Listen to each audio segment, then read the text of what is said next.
Ya, momentum 180 menit menuju Piala Dunia sudah hilang. Dan sekarang hanya tersisa duka lara lagi bagi kita semua yang mendukung timnas Indonesia. Di sini gue akan membahas siapa yang harus bertanggung jawab atas segala kekacauan yang terjadi ini. Di pembahasan gue sebelumnya, di video-video gue sebelumnya, ketika Coach STY dipecat pun gue tidak mempermasalahkan, tidak sedikit pun mempersoalkan hal itu, karena Pak Erick Thohir mengatakan bahwa inilah jalan yang terbaik, the one and only Coach Patrick Kluivert. Dan gue juga tidak sama sekali tidak mempermasalahkan keputusan yang diambil oleh Pak Erick Thohir, Ketua PSSI kita, Ketua Umum PSSI.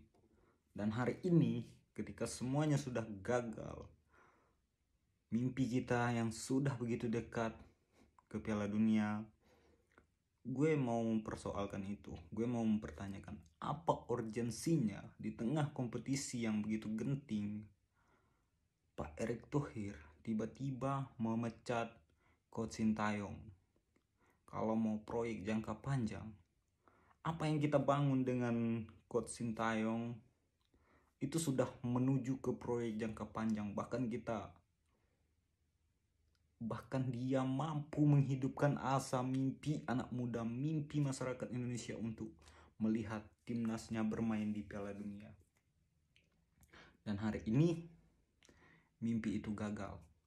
Kita sudah satu langkah lagi untuk menuju kompetisi terbesar. Apa urgensinya? Siapa yang harus disalahkan? Dulu ada polemik masalah bahasa, masalah apalah.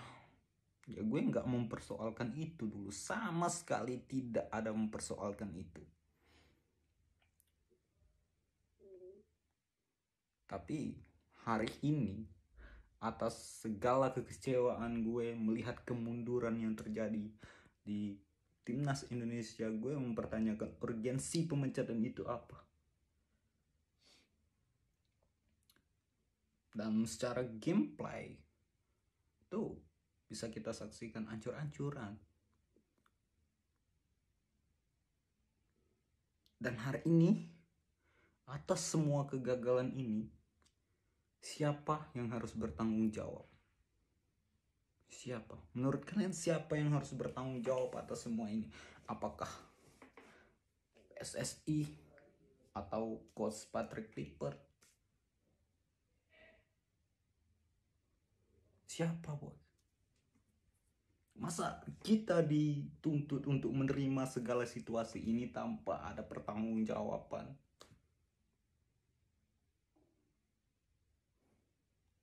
Minimal seseorang yang punya jiwa kesatria mengakui bahwa ini adalah kesalahan saya dan saya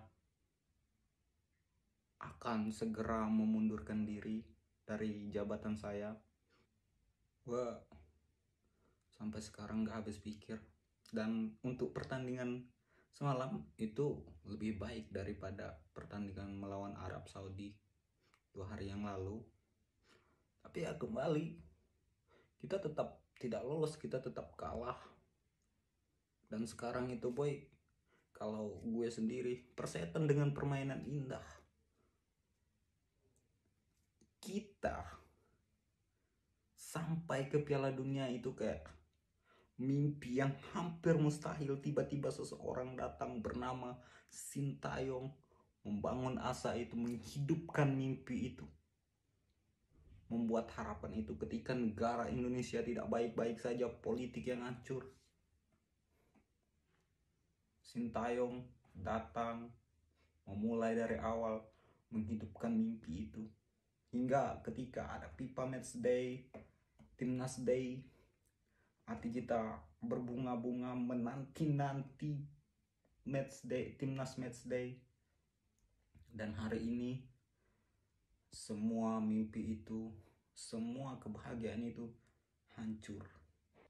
Gue itu dulu sama sekali tidak pernah memimpikan timnas Indonesia itu bermain di kompetisi terbesar sekelas Piala Dunia.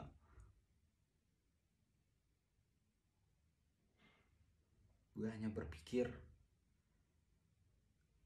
Indonesia itu mentok-mentok di AFF. Bahkan saya sedikit pun tidak pernah menggaungkan suatu saat nanti Indonesia akan bermain di Piala Dunia. Tidak. Sama sekali tidak pernah, karena gue tahu seberapa buruknya permainan Indonesia, seberapa buruknya sistem sepak bola di Indonesia. Dan hari ini, beberapa tahun yang lalu tepatnya, mimpi itu hidup, menjelma menjadi keinginan yang besar. Dan di tengah kompetisi yang begitu besar, di tengah perjuangan panjang para pemain timnas Indonesia, tiba-tiba sang pelatih kepala yang menahkodai kapal yang sudah bertahun-tahun mengarungi lautan untuk menuju ke satu titik, Amerika 2026, dipecat tanpa alasan yang jelas, tanpa urgensi yang jelas. Siapa yang harus bertanggung jawab, boy, atas segala ini? Dan benar-benar gue kehabisan kata-kata atas segala ini. Sebelum-sebelumnya gue tidak pernah semarah ini. Gue tidak pernah mempersoalkan pemecatan itu. Saya nggak habis pikir. Dan Patrick Kluivert, apalagi alasannya, kita nantikan alasannya. Kemarin dia bilang alasannya karena pemain lambat datang, lambat berkumpul.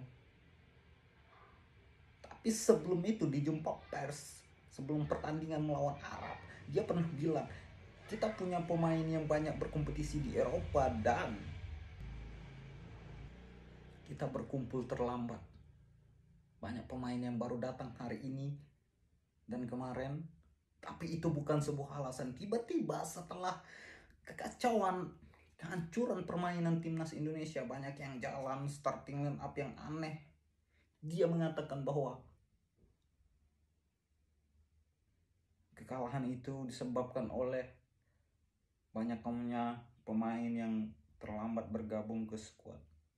Kemarin lo bilang itu bukan sebuah alasan, tiba-tiba setelah kekalahan yang memalukan, memang skornya tidak terlalu jauh tertinggal, tapi secara game plan itu memalukan sekali. Arab sudah pernah kita habisi di Gelora Bung Karno, bahkan di Arab Saudi sendiri kita mampu menahan imbang Arab Saudi. Jadi siapa yang harus bertanggung jawab atas kegagalan menuju Piala Dunia 2026 ini yang sudah sedekat nadi dengan kita? Menurut kalian siapa, guys? Oke, see you.